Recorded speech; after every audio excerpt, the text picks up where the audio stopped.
Get to our top story. President Trump facing criticism from Democrats and from several Republicans this morning after questioning the number of deaths attributed to Hurricane Maria in Puerto Rico last year.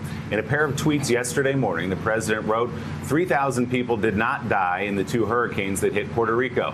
When I left the island after the storm had hit, they had anywhere from 6 to 18 deaths. The president argued the report, which put the death toll at nearly 3,000, was done by the Democrats in order to make him look as bad as possible, he says. Florida Governor Rick Scott, who's been endorsed by Trump in his bid for the Senate, tweeted yesterday, I disagree with POTUS. An independent study said thousands were lost, and Governor Rosselló agreed. I've been to Puerto Rico 7 times and saw devastation firsthand. The loss of any life is tragic. The extent of lives lost as a result of Maria is heart-wrenching. I will continue to help Puerto Rico. By the way, Willie, obviously a lot of huge races in Florida, as Tim Russert has said this year. Florida. You look at the governor's race and you look at the Senate race, it is Florida, Florida, Florida. Absolutely. But Puerto Rico is a huge issue in the state of Florida, whether you're a Republican or whether you're a Democrat, especially in Central Florida, Willie.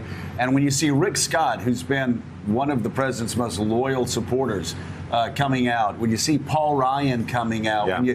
when you see, of course, the governor of Puerto Rico, who has really tried his best to be as positive toward the president through this whole process, even while the president was having a battle with other officials down there, then you know that it's causing Republicans in the state of Florida a lot of discomfort. Yeah, no question about it. A lot of the Puerto Ricans forced to flee the hurricane have ended up in Florida, of course. So that is a central issue with that governor's race coming up. Well, and they're Americans. And they're Americans. They're going to vote. That's exactly right. Top Republicans yesterday on Capitol Hill offering mixed reaction to the president's tweets yesterday.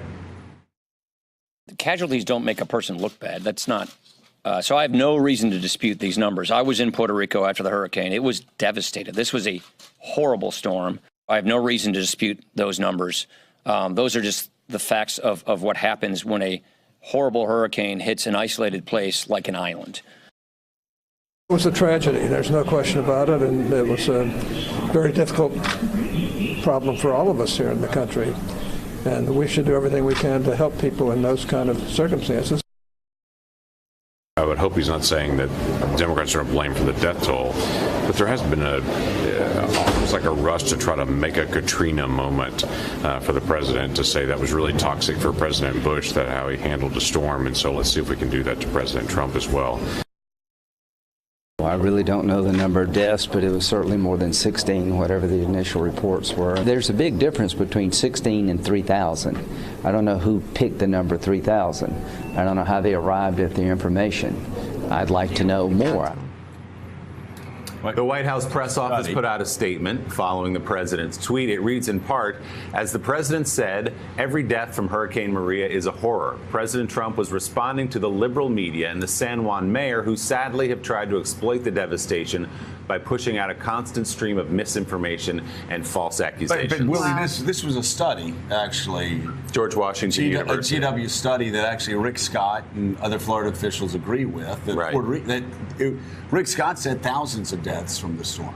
Yeah, and that was an independent study conducted by George Washington University, and unclear exactly, at least, why the president wants to dredge up, which was a story that was horrible for the people of Puerto Rico, quite obviously, and not a good one for the president himself either. Well, it goes back to the central theme of this presidency. It is all about Donald Trump. No matter how many people have died, no matter how many people and families have been affected by a horrific tragedy, he brings it back to how it makes him feel. And that's very sad. It's a very sad moment for our country. You know, Mike, Republicans have an uphill battle for this fall.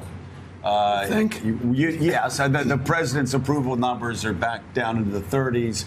We've now got a double-digit congressional ballot test, intensities up there. And every day, Republicans on Capitol Hill, at least the ones that I'm talking to, other people that are helping in campaigns, are just saying, we just wish he would stay out of the way. Like, those Florida races are tough. You get the president tweeting something like this in the morning because he's upset. I know people say his tweets don't matter. I've stopped reading most of them. But if you're a Republican trying to get elected, especially in the state of Florida, the president's just put you behind the 8 ball for the entire news cycle. Well, let's say you're a Republican running in the state of Mississippi. You've got a pretty good economy. Unemployment is down. the future looks even more brighter than today does. And all of a sudden, the President of the United States proves once again that he's a very small man. Yeah. And a lot of people, Republican, Democrat, Independent, I don't care, you get tired of being tired of the tweets. You get tired of being tired of his sense of victimization. That it is, as Elise said, it's always all about him. Well, and I also think what we learned in the conversation we had yesterday with a wonderful group of people here in Oxford, and a lot of Trump supporters. Yes, and you. By the way, Pat. She said, "Bless your heart," and wink. That's not a compliment. Oh, you got to bless your heart. I got a wink and a bless your heart. She got a wink. Really, the wink was just like it wasn't even like a. It was one of those little. The wink is the knife twisted after it's been inserted. Chills down my spine. I loved Pat, I said, actually. Mika, you're a Yankee. That's not a compliment. No, but you get a real sense that the center of this presidency is what you said, but also on the truth being so devalued that everything is in question. Former Vice President Joe Biden also weighed in on the president's claim of the death toll in Puerto Rico as a result of hurricanes during a speech in Washington that was on the topic of labor and the economy. Biden, who was reportedly mulling a run for the presidency in 2020, mocked Trump for his comments. My dad had an expression for real. He used to say, Joey, and he'd say it to all my siblings, don't compare me to the Almighty, compare me to the alternative. I guess that's the only reason I'm looking okay these days, the alternative. But and by the way, there are no problems in America. Everybody's doing well. Things are fair and decent, and no one died in Puerto Rico. Yeah. So Eddie, again, we're talking about Puerto Rico this morning. It mattered. Obviously, it's going to be mattering in the state of Florida. Right now, though, there's a hurricane that's crashing on shore in North Carolina. That's what a lot of people are concerned about. And we think back to past hurricanes. Right. The failure of George H.W. Bush with Andrew in South Florida. It cost him dearly. And, of course, we all know around here about Katrina and what that cost George W. Bush. And I will say, I'm not exactly sure where Puerto Rico fits in there, but you do have several studies where thousands of people have died. Even Republicans are saying thousands of people have died. Just seems to me somebody could get to the president and say, if anything, just do no harm. Right. Let these Republicans run their races without you making it harder for them every day. We're in the fight for our life, Mr. President. Right. And if they lose, Nancy Pelosi is going to have the power of the subpoena. Let's go golf. Right? Yeah, you would think that. But, I tend to hold a view that Donald Trump struggles to be decent. That's about as generous as I could say it.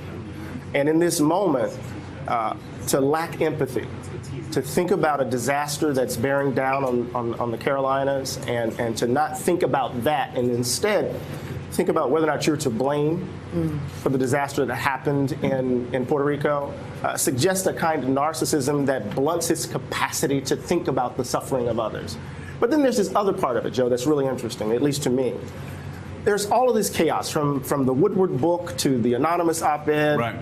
And there's this view that the White House is chaotic. And when you read the book and you read the stuff, you think that the administration is just simply dysfunctional.